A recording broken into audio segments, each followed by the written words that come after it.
V médiách sa otvorene hovorí o tom, že v radoch ukrajinskej armády sú čistí fašisti.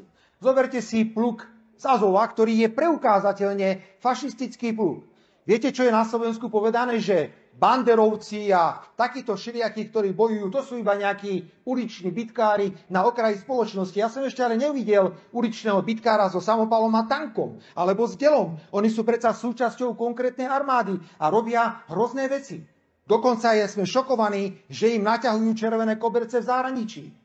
Kto nemo a účelovo podporuje takéto javy v roku 2023, ide proti odkazu Slovenského národného povstania. My musíme klásť hrádze fašizmu a nacizmu vo všetkých podobách a vyzývam najvyšších ústavných činiteľov, aby takéto prejavy, používanie fašistických znakov a symbolov jasne odsudzovali, pretože oni sú len ticho. Sú ticho, lebo si myslia,